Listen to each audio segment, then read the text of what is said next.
Hey everyone, welcome back. This is the RHB, and I'm here with my latest Final Fantasy video. I am going to rank the Final Fantasy leveling up systems from each Final Fantasy from 1 through 15 minus 11 and 14. I don't count the MMORPG. So we're going to get right into the list. I'm going to try to explain a little bit why I rank each one where I rank it. The bottom of my list, Final Fantasy IV. While it's one of the better Final Fantasy games in my opinion, there's nothing to the level up system. You go through, you fight something, you get experience points, you level up, and that's about where it ends. I know with some of your characters you get an extra spell here and there, but there's not a whole lot of extra things that you get from leveling up. So that's why it ranks at the very, very bottom. Next on my list is the one that most people would probably have as the absolute worst one. I'm going to put it just a tier above that. Final Fantasy II. It is really down there.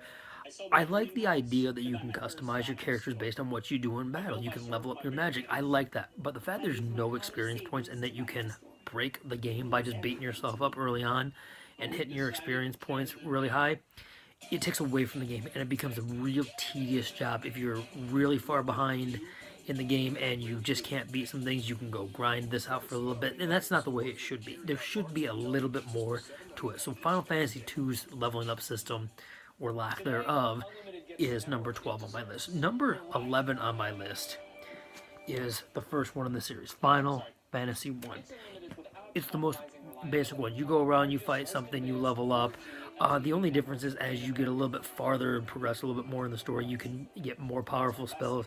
And eventually, the one that makes this not near the bottom or just a teeny bit above Final Fantasy IV is the fact that halfway through the game, when you find Bahamut, your classes level up. So that's something that's never been done in the Final Fantasy series since it. It's kind of a cool idea, so that got a little bit of extra points in my book. Number 10, Final Fantasy VIII. The draw system and junction system is awful. You can level up, but if you level up, there's stacked leveling for the enemies too. So if you get stronger by going to like level 50, the enemies are going to be stronger. So you can actually get around this game really easily by just drawing a lot of magic, junctioning it up, and creating spells and junctioning and get high level of stats, and it kind of takes away from leveling up. It's not supposed to be like that.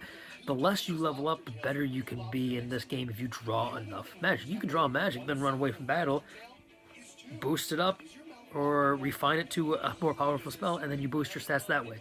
So you don't have to really fight anything. The only things that really I do like is you can level up the Guardian Forces, which puts it a little bit above, but again, the more you level those up, that means the more battles you're fighting. So it just, again, it's a catch-22. It's a double-edged sword. There's a lot of things wrong with Final Fantasy VIII, and the junction system is one. I know you can just have it, optimize it, and do it itself, which is nice, which if you had to go manually do it, it would be a lot of work, and it's just too much for people.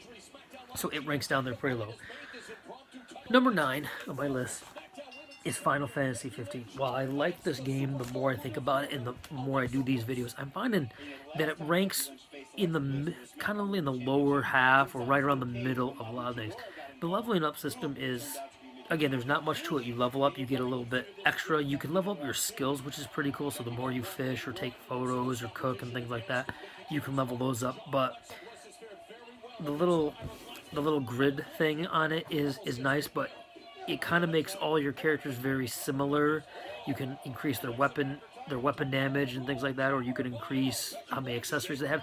A lot of your characters just seem very similar. It's like they took a little bit from a couple of different games and said, well, we're going to take a little bit here, a little bit there, and make our own system for 15. Again, the fact with 15, the more you level up, you don't get a whole lot of extra. You get a little bit more experience points. That's about it. But there's other ways to get to build your stats up without having to level up as much. So, next on my list, Final Fantasy 12.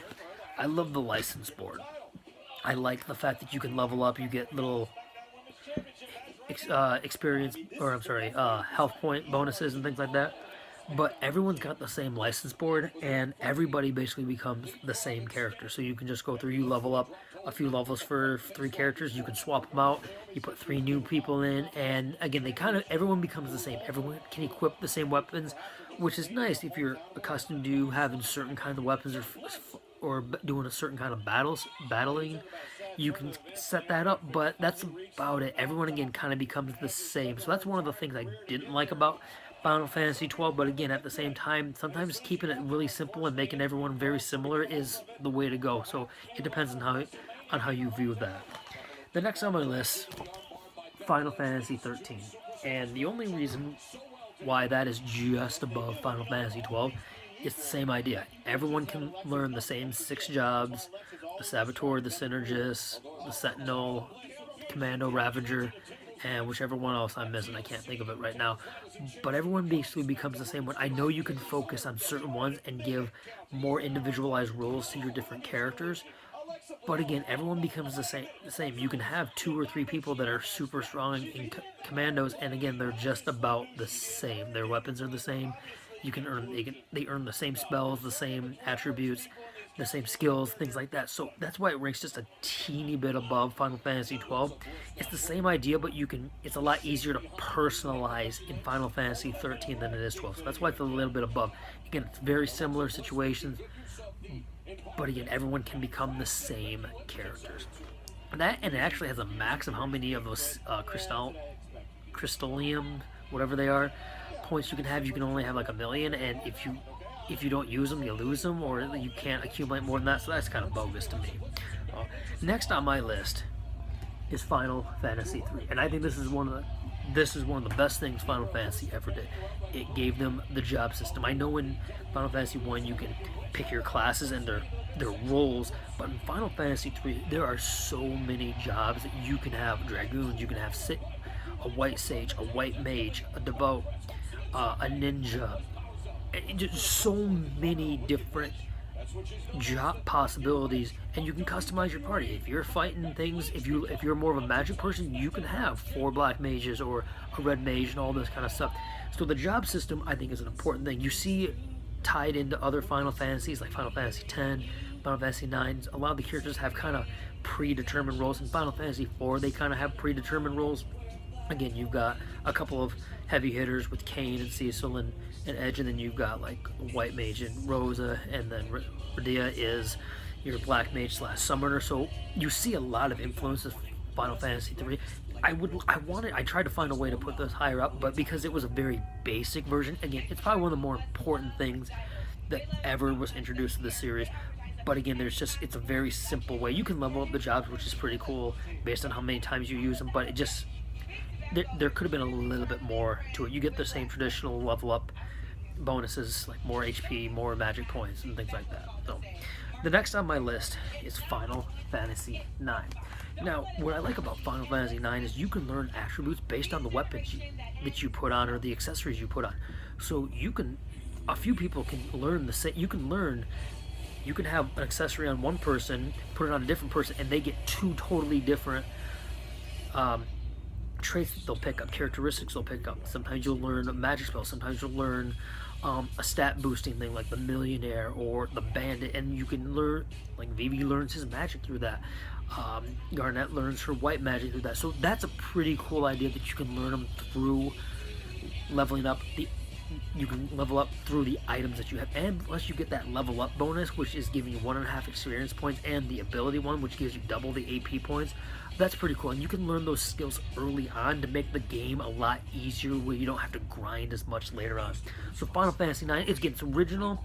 It's not too complex. It's not too simple. It's kind of in the middle, and sometimes a little bit on the simpler side is a good thing to have. Next on my list, Final Fantasy VII. I like the materia system. It's a great way to boost your stats. You can have your HP plus, your long range, so many different things, and you get the traditional level up bonuses. And what's nice is when you don't have characters in your party, the other ones are still getting some experience points, even if they're not in the party battle. They don't level up as fast as the others, but Final Fantasy VII did a good job of not only level up the characters, but the magic and the skills. So if you can master some of these materias, you can cast spells against all the enemies or all your characters or your party members. 5 times you can cast ultimate, and then you can junction up different things. You can do like a W magic where you can do 2 magic spells, or a W summon where you can summon 2 spells at the same time. And if you take the time to grind it up, you can summon Knights of the Round twice and basically destroy any battle, with the exception of the 2 weapons, the Emerald weapon and the Ruby weapon. So Final Fantasy VII got that one right, spot on. Next on my list is Final Fantasy VI. Very similar to the Materia system, where you put on the Espers and you learn their magic, but the cool thing about that is you got to keep those. But again, at the same time, while everyone in Final Fantasy VI has a different skill set, in terms of magic, they all become the same. And then when they level up, they all become the same. So there's not a whole lot of extra. Again, the fact that you get to learn the magic and keep it, and you don't have to have it attached to you like you have to in Final Fantasy VII, is a nice little added bonus to it. Again, there's ways to grind levels in this. I wish there would be some. You get little bonuses too, depends on which Esper you have. You can get like a 10% HP bonus. But Final Fantasy VI just kept it kind of simple, and and you could level up with your magic spells, and so you could have some really stacked magic characters, and then you could have some that aren't, and so that way later in the game it gets kind of hard to catch everyone back up. You got to do a lot of grinding to kind of keep it balanced, especially when you go in to Kefka's Tower. Number 2 on my list is Final Fantasy X. This is the first one that went away from the traditional, you're going to get experience points, this is what you're going to get. It went to the sphere grid, which was nice because you didn't have to always take the next one. You could move it. You move a spot if you want that sphere node. You put on an accuracy one or a speed one or a power one to get HP, defense, accuracy, speed, things like that, evasion.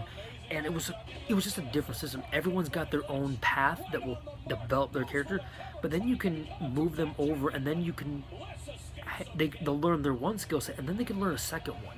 So you can have Titus go through, he's a fast, heavy hitter, but you can have him learn all the black magic or all the white magic that Yuna has. You could have Rico, she could be another black mage. She could be like Kamari and just kind of be a very well balanced here. You could put her on Auron or Wakka's path and make her a heavy hitter. So the fact that there's a lot of everyone's got their set path, but then you can customize it as you go along, especially if you grind out for the ability points. That's a great thing that Final Fantasy X did. Again, that's another thing they did in Final Fantasy X that future Final Fantasies can build on, and they haven't got. Final Fantasy X did a lot of things right the first time, and the others are trying to do a little bit of Final Fantasy 12 and 13, and even to an extent 15, all try to do something with a board. They didn't get it as well, because all those characters become the same characters. In 10, everyone can be their own character, and then they can be you can be like half of a black mage or something like that. And number 1 on my list is Final Fantasy V. The job system in Final Fantasy V is awesome, because not only do you learn the job, and you learn stat boosting techniques, you learn different attacks. You can have a dragoon that can cast white magic. You can have a white mage that can jump. You can have a black mage that throws the money toss. You can customize so many. There's so many possibilities, and especially that you can, when you go into that final fight, the final dungeon and the final fight against Exdeath, you can have all your mimics. You can have one person do something and everyone mimic that, and it makes for a lot of customization. If you're a magic person, you can have all your people be jacked up with magic. If you're a heavy hitter like I am, you can have all your warriors and things like that be heavy hitters. So Final Fantasy V, I think, has the best leveling up system. You get your traditional level up bonuses in addition to leveling up the jobs, and then once you master them, you can customize jobs. You can take the abilities that you learn as a knight and join them up with that of a white mage. So Final Fantasy V got it right in a lot of ways, where a lot of other systems just kind of take the idea of the job system, but they only apply it to one character. So that's it for this time. Leave your comments below, and if you want to debate down below in the comment section, be my guest. Until next time.